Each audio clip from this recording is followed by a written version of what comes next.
taunya nih psikologi itu HR sangat tertarik gitu ya dengan perkembangan anak-anak berkebutuhan Iya. khusus. Pendidikan S1-nya adalah psikologi, mengambil profesi psikolog. Seperti itu. Assalamualaikum warahmatullahi wabarakatuh. Kembali lagi di Kano Talk. Pada kesempatan kali ini kita kedatangan tamu dari luar Kano ya. Bersama kita sudah ada Mbak Siti Mardika.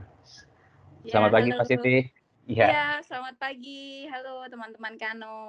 iya. Terima kasih Mbak Siti sebelumnya sudah menyempatkan waktunya, sekalipun sekarang libur ya. Ya, pas taping ini kita libur ya, hari Jumat. Eh, Iya. Sekarang lagi di rumah, berarti? Iya, betul. Sekarang memang saya kebetulan karyawan juga ya. Jadi Hmm. udah setahun ini saya WFH Oh, dan ini libur juga rasanya seperti masih sama aja gitu ya, sama Mas. aja, nggak ada beda ya. Iya. Eh, Mbak Siti, kita flashback dulu ke sampean dulu ya. Ya, saya pernah lihat di LinkedIn-nya sampean itu, ya riset lah. Itu memang dari awal kerja memang sudah fokus ke psikolog ya? Iya, sebenarnya gini, pas saya kerja itu mmm, dibilang pas banget dengan psikologinya mungkin ya memang betul di HR. Tapi agak melenceng sedikit ketika mau mulai masuk reward gitu ya, ketika mau mulai masuk payroll gitu. Nah, kalau Ah. seandainya jadi Hmm. mungkin saya ceritain dikit ya, Mas Iya, monggo. Arfan. Ya, kalau dulu kan mungkin teman-teman taunya nih psikologi itu HR, pasti masuknya ke HR gitu ya. Karena memang fungsinya atau yang dipelajari itu biasanya erat kaitannya dengan sumber daya manusia gitu ya, Iya, kemudian betul. pengembangan manusia gitu ya, kemudian segala hal mengenai assessment. Jadi misalnya apakah itu interview, kemudian Mhm. apakah itu promosi, kemudian ada mutasi, hal-hal yang seperti itu kan memang erat kaitannya dengan psikologi dan memang betul yang kita pelajari dan yang saya pelajari ketika uh, langsung menjurus mengambil psikologi industri organisasi itu memang banyak yang saya pelajari di bagian itu gitu ya. Nah, namun ketika saya masuk memang HR, kemudian kalau ketika awal itu kan baru general ya, Mas Arfan Mmm, ya. mhm. Jadi general akhirnya kesini-sini baru mulai lebih fungsional. Jadi saya istilahnya terjerumus lah untuk memegang payroll gitu ya. Jadi karena memang Payroll finance atau payroll. ya kalau di beberapa perusahaan mungkin ada payroll-nya yang di finance ya, tapi Heeh. ada juga yang dipegang oleh HR gitu. Oh, Jadi tidak semua payroll yang di finance. Nah, khusus untuk perusahaan saya yang sebelum-sebelumnya itu semua dipegang oleh HR gitu. Jadi mmm, saya pegang itu tidak kurang lebih sedikit lah kaitannya dengan mmm, keilmuan saya gitu mmm, ya. mmm. Karena kan kalau payroll kan kebanyakan karena dari finance kemudian keilmuannya mungkin accounting gitu ya, Mmm, Mas ya. Nah, betul. atau mungkin manajemen atau ya kebanyakan finance lah yang Iya. berkaitan dengan finance. Nah, jadi karena berkecimpung di situ cukup lama, hampir 5 tahun di perusahaan saya yang pertama. Jadi akhirnya kesini-sininya saya kebawa ke rewards and recognition gitu, Mas Mmm, Arfan. Kurang lebih sejarahnya. oke, oke. Tapi flashback dikit, kira-kira ada, saya baca juga, Mbak Siti ini pernah terjun di, anak-anak itu loh, yang psikolog Oh, anak-anak. iya iya, Iya. betul sekali. Jadi kan memang kalau flashback sedikit ketika kuliah dulu, Mhm, kan kalau S1 kan memang masih awal ya. Awal mhm, maksudnya secara umum dipelajari semua baik itu psikologi klinis, kemudian apa namanya psikologi ada statistik juga, kemudian nanti ya bermacam-macam lah ada juga nanti psikologi industri dan mhm, organisasi yang saya dalami gitu ya. Nah, ketika di psikologi klinis dan psikologi perkembangan ini, mhm, saya ada satu mata kuliah yang memang saya sangat tertarik gitu ya dengan perkembangan anak-anak berkebutuhan Iya. khusus gitu. Jadi saya kebetulan dosen juga ada yayasan seperti itu ya. Mhm. Dan saya mencoba untuk menghabiskan sisa waktu lah kalau sudah akhir tingkat akhir kan memang sudah nggak terlalu padat ya Mas ya. Iya. Jadi sisa waktu saya bekerja separuh waktu di yayasan ini membantu anak-anak berkebutuhan khusus untuk tumbuh kembangnya seperti itu. Mhm. Ada cerita khusus nggak misalnya pas ketika terjun ke psikolog anak itu? Ya cerita khusus tentunya ada ya, sampai sekarang saya masih ingat, bahkan saya masih kontak juga dengan orang tua dari anak-anak tersebut, Mhm. yang paling menarik menurut saya yang selalu saya ingat adalah bagaimana cara mereka menyampaikan kebutuhan mereka gitu Mas Arfan. Karena kan Conto kalau contohnya? iya, kalau berkebutuhan khusus tuh kan tidak bisa berbicara seperti kita, Betul layaknya betul. kita dan Mhm. maksudnya mengungkapkan keinginan atau kebutuhan itu susah.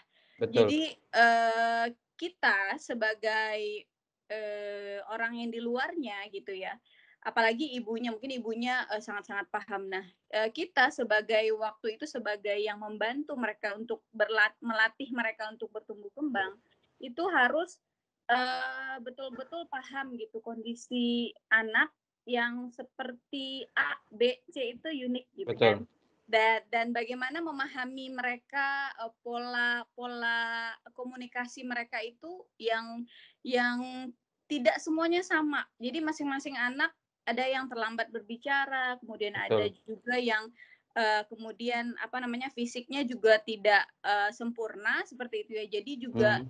ada yang ya kebanyakan kasusnya memang terlambat bicara ya pada Iya. saat saya di sana. Jadi itu memang tantangan tersendiri, bagaimana caranya supaya kita mampu melatih mereka, entah itu setidaknya untuk bisa memenuhi kebutuhan mereka Betul. sendiri, tidak membantu orang lain dulu, tapi memenuhi kebutuhan dirinya sendiri. Seperti melatih motorik halus, motorik kasar, seperti itu Mas Arfan. Eee, Kira-kira kan Mbak Siti ini, jenjang pendidikannya memang, konsen ke psikolog ya. Ya. Sekalipun sekarang ada ya di kantornya ada ke sisi payroll-nya. Kira-kira ada nggak sih, saya pun sendiri kurang bisa membedakan ya, di opini publik yang sering salah kaprah tentang apa itu psikolog. Mungkin Iya, paling iya. paling ini tentang perbedaan psikolog dan psikiater itu sama nggak sih sebenarnya? Perbedaannya apa Oh kalau iya. berbeda? Iya, betul sekali. Ada dua hal menurut saya yang ini ya Mas Arfan, Mhm. yang sering salah kaprah nih masyarakat umum, Mhm. terutama kalau seandainya tidak dekat dengan keilmuan ini misalnya Iya. gitu ya. Nah, pertama kita bahas pertanyaan Mas Arfan tadi yaitu beda psikolog dengan psikiater. Kalau Mmm. psikolog itu pendidikan S1-nya adalah psikologi Mhm. dan mengambil profesi psikolog, seperti itu. Jadi Oke kalau dulu itu profesi psikolog ini masih nyambung dengan S1 seperti dokter lah. Jadi kalau oke, dokter kan itu 4 tahun kuliah, kemudian ada masa ininya lah ya, koasnya gitu ya. Nah oke. kalau psikolog zaman dulu itu memang cuma S1 saja dan ada masa untuk mengambil profesi seperti itu. Jadi kuliah Mmm. S1-nya lebih lama lah. Nah tapi sejak di tahun saya juga kurang lupa ya tahunnya berapa, tapi sejak dari tahun tersebut ke sekarang itu S1 hanya sarjana psikologi, untuk bisa mendapatkan gelar psikolog itu harus mengambil magister profesi psikologi, seperti itu. Harus sampai magister ya berarti? Yes, correct, On itu kalau sekarang. Kalau untuk S1-nya berarti cuman dapat apa itu? Sarjana psikologi aja, S Oh, psikologi gitu, iya, kalau yang S.Psi. magisternya? Kalau magister, kalau mengambil profesi, jadi magisternya ada yang bukan profesi, ada yang keilmuan biasa ya. Kalau Hmm. yang profesi itu akan menjadi M pesi, koma psikolog gitu. Hmm. Oh, Iya. lebih lebih spesifik gitu ya berarti? Yes, yes, ya karena masa dia mengambil profesi dan magisternya ini memang betul-betul, digeberlah untuk, pengambilan profesi psikolog. Itu tadi yang psikolog ya. Nah, Mhm. kalau yang psikiater itu harus mengambil S1 kedokteran dan Oh. spesialisnya spesialis kejiwaan, seperti itu. Mmm. Jadi Eee, yang mungkin gini, kalau psikolog itu memang, konsultasi, lebih ke konsultasi, kemudian, apa namanya, prakteknya pun, banyaknya, konseling ya gitu ya, Mhm. bersifat konsultasi. Tapi kalau psikiater ini selain dia memberikan konseling, dia juga bisa memberikan obat, itu bedanya. Jadi Oh, kalau obat, betul. seandainya kalau seandainya, hanya konseling saja, entah itu perkembangan, kemudian pernikahan, entah juga, klinis yang berkaitan dengan klinis gitu ya. Mhm. Nah, itu hanya stop sampai psikolog gitu. Tapi nanti kalau seandainya, klien ini sudah membutuhkan, apa namanya, obat-obatan tertentu, misalnya antidepresan gitu ya, Ah, itu psikiater. penenang, iya, nah itu harus dirujuk ke psikiater, begitu. Di psikolog sendiri itu cara, mempertanggungjawabkan ada nggak sih? Ada prosedur nggak? Misal ada orang yang katakanlah dia punya gejala khusus yang pada akhirnya ya amit-amit sih, kemudian Mhm, dia akhirnya tetap bunuh diri gitu misalnya. Itu, iya, iya. apakah orang yang menangani si pasien itu bisa diinterogasi atau gimana, Mbak? Iya, itu memang, salah satu dari ini ya, apa namanya, kalau di dokter dan di psikolog itu namanya, eee, hak prerogatif dari psikolog tersebut untuk Mmm. menolak ataupun, menerima Oh. dari klien tersebut gitu ya. Oh, Jadi bisa gitu ya? bisa, Bisa bisa. nolak? Jadi misalnya ada klien datang, ke kita misalnya gitu ya, kemudian, kita lihat kasusnya, kita screening dulu, kita berhak di sana untuk menentukan kita mau lanjut dengan kasus itu atau mau dirujuk ke rekan kita yang kita rasa lebih Oh. kompeten, seperti itu. Nah, Oh, tapi, gitu. dari yang Mas Arfan sampaikan tadi, saya itu ingat kembali perkataan, dosen saya yang tidak pernah saya lupa sampai sekarang adalah hati-hati dalam menegakkan diagnosa atau dalam, menentukan bahwa klien kita itu, memiliki suatu, gejala psikologis.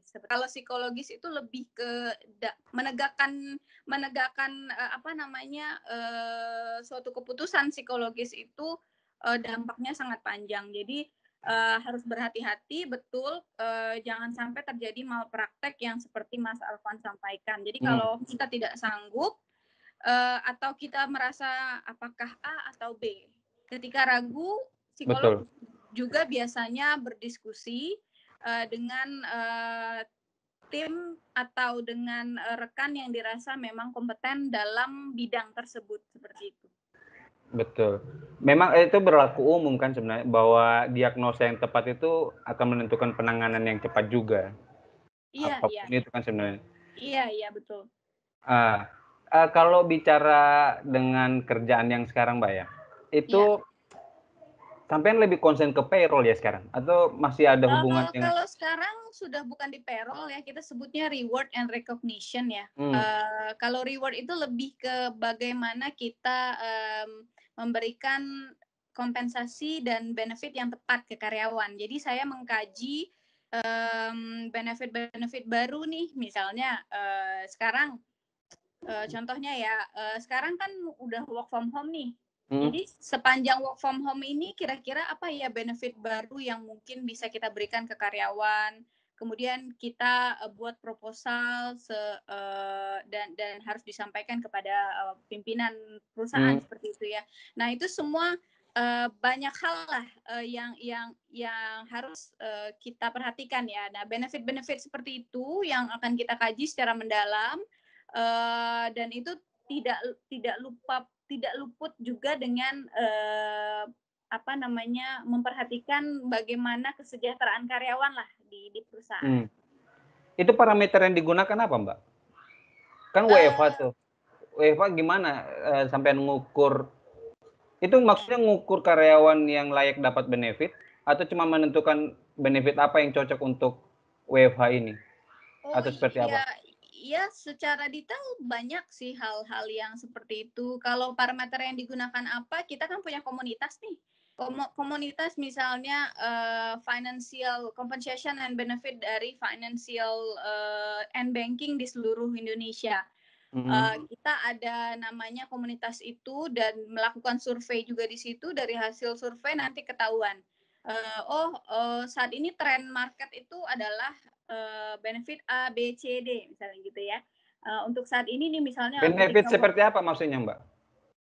Misalnya nih kalau kaitannya dengan working from home misalnya Ah, ya, pastinya tentu ada benefit, bisa dikatakan mungkin internet subsidi gitu ya.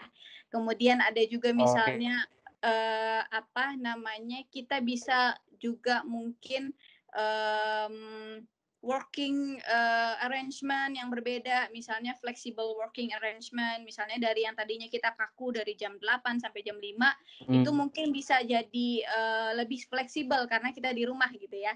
Nah, hal-hal mmm, seperti itu yang perlu dikaji lagi karena memang terkhusus benefit yang ada di industri kita ini, eee, kemudian dengan lahirnya startup-startup juga itu, ah, lebih fleksibel, Mas Arfan. Jadi nggak bisa kaku lagi kayak dulu. Misalnya 8 sampai jam oke. 5 kemudian tipe-tipe benefitnya juga sekarang udah berbagai macam gitu. Jadi ya misalnya sudah bukan hanya uang bensin saja gitu, sudah tidak bisa seperti itu, tapi lebih ke Mmm, bagaimana juga memperhatikan, apa namanya, kesehatan, kemudian, work life balance-nya karyawan gitu ya. Jadi, benefit-benefitnya ini tidak hanya melulu soal uang saja, tapi juga betul. soal bagaimana membuat karyawan itu merasa, "Oh yes, merasa gimana ya, saya merasa sehat, saya merasa sejahtera, dan saya merasa, wellness saya diperhatikan." Seperti itu, Mas Arfan. Betul.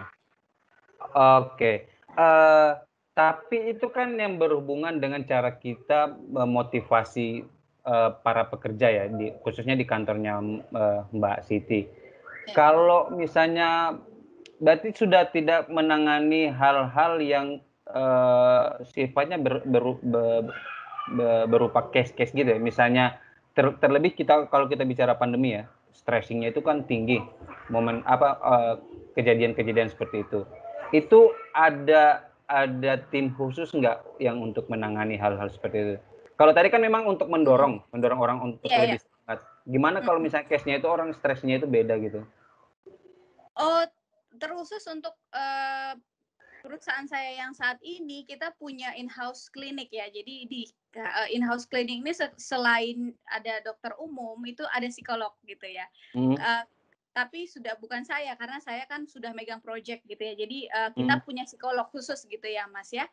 mhm, Nah itu ada prakteknya sendiri dan jika karyawan memang membutuhkan dalam kondisi-kondisi konseling? tertentu, konseling itu, Heeh, kita bisa daftarkan sendirilah, maksudnya, oke, ada jalurnya sendiri seperti itu. Jadi, selain daripada itu tadi kita juga punya apa namanya, ya istilahnya webinar lah ya, webinar-webinar mmm, terkait terkait efek pandemi ini betul. gitu. Iya, jadi betul betul sekali pandemi ini mendatangkan berbagai macam stresor, menjadi berbagai macam stresor sehingga, banyak yang harus, apa namanya, adaptasi dengan situasi ini. Betul. So far yang udah daftar di klinik itu, selama pandemi banyak atau sedikit, Mbak? Sampai saat ini kita udah full book ya, Uh, dari ya sampai, Juli mungkin sudah full book ya. Jadi memang, karena mungkin juga tahapan dari konseling ini kan, apa namanya, banyak ya Mas Arfan. mhm. Mungkin tidak hanya satu kali pertemuan saja, bisa jadi 3 atau sampai 4 kali tergantung kasusnya gitu ya. Case-nya biasanya apa, Mbak? Ya kebanyakan mengenai stres di pekerjaan, burnout seperti itu. Oke, kalau bicara itu yang sekarang ini ya di kantornya Mbak Siti ya. Sebenarnya psikolog itu kita mengenal di dunia ilmu, semua ilmu pengetahuan kan rata-rata kan istilahnya itu standing on the shoulder of giant ya. Jadi masing-masing setiap apa yang kita ilmu hari ini itu berdiri di atas ilmu-ilmu yang dulu sebenarnya. Psikolog juga itu berlaku seperti itu nggak sih, Mbak? Yes, Maksudnya yes. apakah dulu misalnya penerapannya seperti ini dan sekarang itu bisa mengcounter ilmu yang dulu atau tetap berdiri di atas hal itu? Ya, sebenarnya banyak root dari psikologi itu sendiri ya. Kita ketika psikologi itu mempelajari filsafat juga, Oh, mempelajari ya. statistik juga. Kemudian Oh, ada yang berhubungan dengan kedokteran juga gitu, namanya fisio gitu ya. Jadi mm, ada hal-hal medis atau psikis di dalam tubuh yang berdampak hal-hal fisik yang berdampak ke psikis ataupun sebaliknya gitu. oke. Nah, jadi muncul ke sini-sininya itu kita sebut dengan psikologi terapan. Oh, Kenapa psikologi terapan? Karena memang kita tidak bisa kaku bahwa itu hanya misalnya psikologi kognitif, psikologi perkembangan, psikologi mm, klinis. Nggak bisa hanya dulu kan kita uh, ya paling kurang 4 atau 5 lah basic dasarnya gitu ya.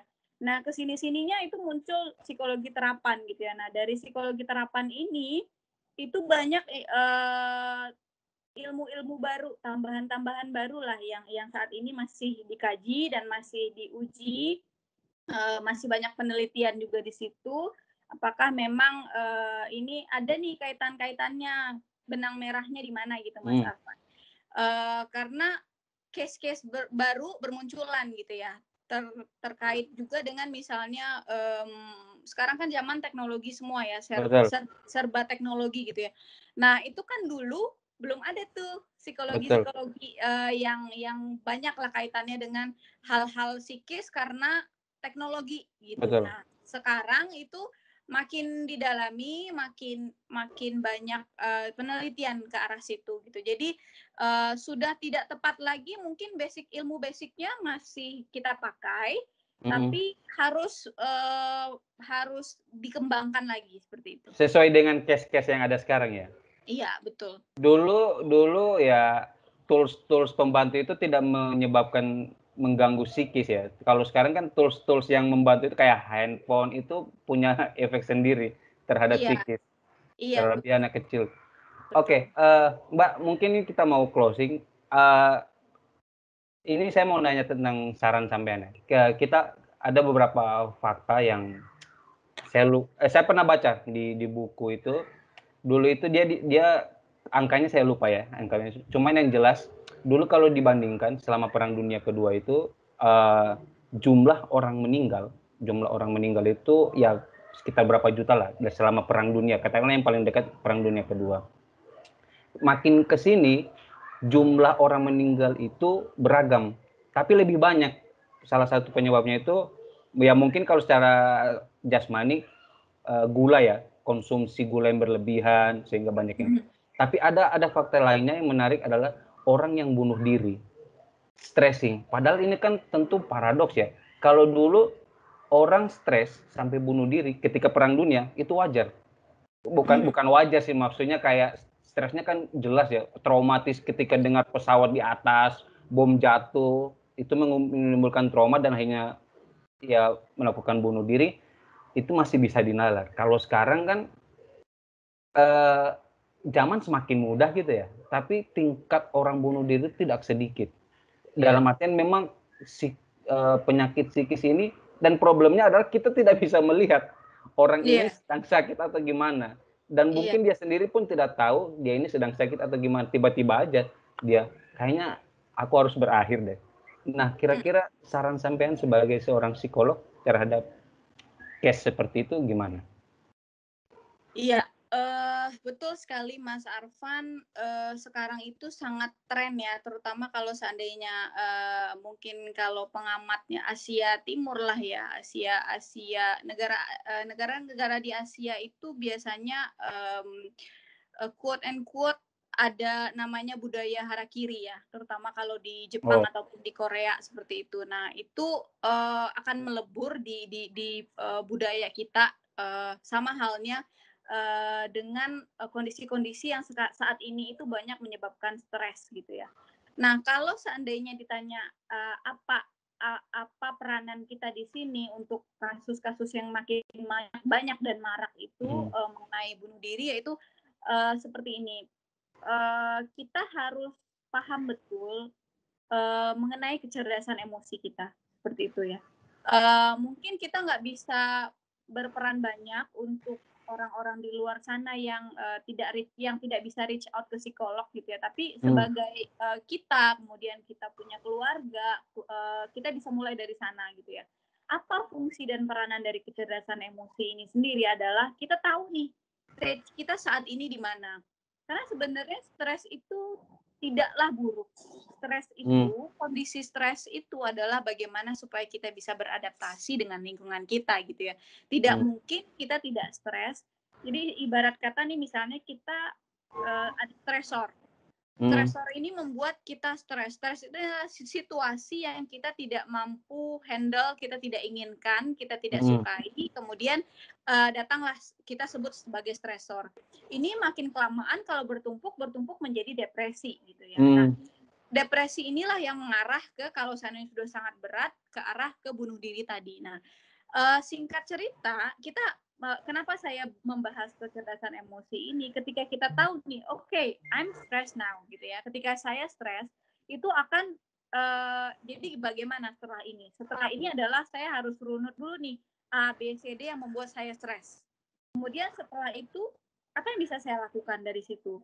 Dari situ adalah kita setelah kita tahu roots-nya, kita harus setidaknya melakukan satu tindakan paling cepat adalah keluar dari situasi yang membuat kita stres dan kita mulai refleksi diri. Jadi misalnya saya stres karena pekerjaan saya berat. Kemudian dari situ saya refleksi dulu apanya yang berat, apa yang saya tidak bisa apa yang tidak bisa saya capai. Kemudian kepada siapa saya harus bicara. Kemudian emosi seperti apa yang harus saya luapkan? Apakah saya harus marah? Apakah saya harus bersedih? Apakah saya harus senang? Apakah saya harus dan lain-lain lah, banyak emosi. Setelah itu kita bisa cope dari stres itu, kita coping stres itu dengan hal-hal yang membuat kita rilis. Jadi misalnya melakukan hobi-hobi yang memberikan nutrisi baik kepada emosi kita tadi. Nutrisi baik seperti apa? Kegiatan seperti apa? Misalnya melukis, bercocok tanam, kemudian berolahraga, hal-hal yang seperti itu. Distraction lah ya. Iya betul, tapi dalam hal yang positif seperti itu. Nah itu kita bisa mulai dari diri kita sendiri. Mengetahui kecerdasan emosi sehingga ketika kita paham, kita semakin cerdas secara emosi, si depresi tadi bisa kita tekan, kemudian setidaknya kita bisa menyelamatkan untuk diri kita, keluarga kita, kemudian nanti mungkin bisa menjadikan efek ke lingkungan sekitar. Mungkin itu ya dari saya, Mas Arfan.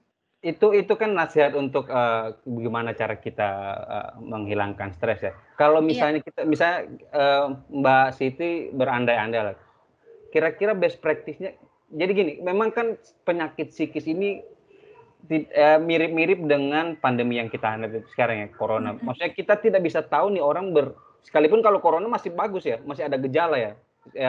Penyakit psikis pun sebenarnya ada gejala, cuman nggak terlalu kelihatan. Misalnya berandai-andai, best practice-nya gimana sih keinginan dari seorang psikolog itu karena pasiennya karena orang yang punya penyakit psikis ini kan nggak kelihatan. Apakah jumlah psikolognya itu harus banyak atau gimana? Soalnya kan ya kalau kita ambil contoh pandemi ini kan yang dilakukan pemerintah adalah tes masif. Jadi semua dites, kamu sakit apa enggak? Nah, orang punya penyakit psikis sama juga, kadang mereka nggak tahu dia itu sedang sakit. Apakah harus masif para psikolog ini mengetes semua orang kemudian diberi ini? Kan kita nggak tahu juga. Misalnya berandai-andai, kira-kira best practice-nya seperti apa? Mungkin gini kali ya Mas Arfan, tidak memberikan ini kali ya, apa namanya, bahwa datang ke psikolog itu bukan suatu momok gitu loh. Jadi, Oke, betul rajin-rajinlah betul. untuk, belajar, kemudian rajin-rajinlah untuk, datang ke psikolog untuk melihat mental health kita, condition-nya seperti apa Iya. saat ini. Karena apa, sama seperti kita pergi ke dokter gigi untuk cek gigi, Mhm, sebenarnya kita datang ke dokter gigi itu tidak melulu karena gigi kita sakit, gitu ya. mmm, Nah, sama juga halnya dengan, psikolog seperti itu. Kita datang ke psikolog gitu ya, sekarang sih mungkin sudah mulai membaik ya, anak-anak mmm, sudah mulai dibawa ke psikolog untuk melihat perkembangannya. betul. Kalau dulu ke psikolog itu berarti Anda, Sakit, quote dianggap and sakit. quote sakit gitu ya. Iya, Nah, itu sebenarnya, harus mulai kita hapus gitu ya. Harus mmm, mulai kita, benarkan, kita stigma luruskan seperti itu ya? sebenarnya. Iya, karena apa? Karena ketika kita membawa anak atau diri kita sendiri ke psikolog, kemudian sekedar berkonsultasi, "Saat ini saya sedang dalam keadaan mental seperti apa," itu sangat bagus. Kenapa saya Mmm, bilang sangat bagus? Tidak hanya karena saya stres atau karena saya depresi saya datang, tapi karena saya juga ingin melihat potensi diri saya sendiri. oke, Potensi seperti apa gitu ya, maksudnya gini, saya lebih cocoknya bekerja di mana, di bidang mmm, apa, kemudian the way of saya komunikasi itu sebenarnya apa, tipe kepribadian saya itu apa gitu ya. Nah, kayak kayak seperti itu tuh membuat kita lebih mudah dalam menjalani atau, bekerja sama dengan orang lain gitu ya. Jadi betul. misalnya tipe kepribadian A, B, C itu begini loh, jadi, misalnya kita punya klien, ya jadi Anda itu cocoknya bekerja ya bukan di air ya seperti di iklan-iklan bukan seperti itu. Tapi maksud saya, dengan tipe kepribadian Anda seperti ini, tipe kepemimpinan Anda yang seperti ini, Anda itu, eee, A, B, C, D seperti itu. Nah, kemudian dari Mhm, sana nanti kita bisa arahkan, oh iya kalau seandainya Anda mendapatkan konflik, sebaiknya, eee, adalah jalan keluarnya sesuai dengan mhm. yang dilakukan dengan konsultasi itu. Jadi, bukan hanya karena sakit, datanglah ke psikolog sekedar untuk melihat status kita untuk mental health itu seperti apa. Mmm. Berarti kurang lebih campaign untuk datang ke psikolog ya secara rutin itu harus lebih lebih masif ya? Jadi Iya, nggak betul perlu betul. harus sakit. Jadi ketika pun dia ternyata sakit bisa dideteksi oleh psikolognya. Iya, lebih cepat, Je betul. Nah, tapi kalau mhm, seandainya nih kita memiliki, keluarga atau rekan kerja yang sudah mulai memunculkan mungkin cara cepatnya gini ya, Mas Arfan, mmm, gejala-gejala seperti, kalau misalnya kita self reflected berbicara kepada diri sendiri itu mungkin sering ya. Entah kita oke. berbicara karena kita sedang lagi ada masalah, itu sebenarnya sedang ada fungsi, mencerna emosi di diri kita. Oh, Misalnya mungkin kalau Mas Arfan sering, "Kenapa sih sering tuh gue saya yang" tuh. yes, "Kenapa sih gue yang begini begini begini?" Betul. Nah, itu sebenarnya, porsinya porsinya itu normalnya itu kalau seandainya, tidak sampai membuat orang lain, merasa, kenapa dia selalu bergumam terlalu banyak. Nah, kalau seandainya hanya porsi-porsi tertentu, itu masih wajar gitu. Itu namanya Mmm, mencerna emosi. Tapi ketika sudah berbicara terus, kemudian mulai menyakiti diri oh, sendiri, tidak pernah fokus lagi, kemudian, cenderung tidak peduli dengan lingkungannya. Nah, itu mungkin bisa aware. indikator ya udah. Itu indikator. Jadi, silahkan mulai diberikan perhatian lebih kepada teman atau rekan atau pasangan yang seperti itu, mulai ditanyakan kenapa dan apa yang bisa kita bantu, seperti itu. Betul What can betul. I do for you? Ya. Iya iya. Ya setidaknya berarti stigma tentang datang ke psikolog itu harus benar-benar dihilangkan ya, bahwa ya kalau Ya, memang butuh ya silahkan datang, nggak iya iya itu bukan bukan suatu hal yang salah. iya, Iya, betul sekali. oke. Oke, Mbak Siti kayaknya sudah panjang juga obrolan kita, Iya pada kesempatan kali. Terima kasih banyak Mbak Siti untuk waktunya, banyak sekali yang bisa saya pribadi dapatkan tentang dunia psikolog. Terima kasih iya. banyak Mbak Siti. Iya, Ya, saya juga terima kasih, mudah-mudahan bermanfaat dan mohon maaf apabila ada yang, kurang tepat yang saya sampaikan. Memang, saya pribadi pun masih banyak belajar mengenai hal ini dan, Saya terbuka kalau seandainya nanti ada pihak-pihak yang mau berdiskusi dari hasil, pembicaraan ini, karena namanya juga manusia adalah tempat salah, seperti itu. Siap siap. Ya, terima Oke, kasih Mbak Siti atas waktunya. ya, Saya oke. closing dulu ya. Iya, Eee, terima kasih Mas Arfan, sehat selalu. ye demikian obrolan kita pada kesempatan hari ini dengan Mbak Siti. Terima kasih. Assalamualaikum warahmatullahi wabarakatuh.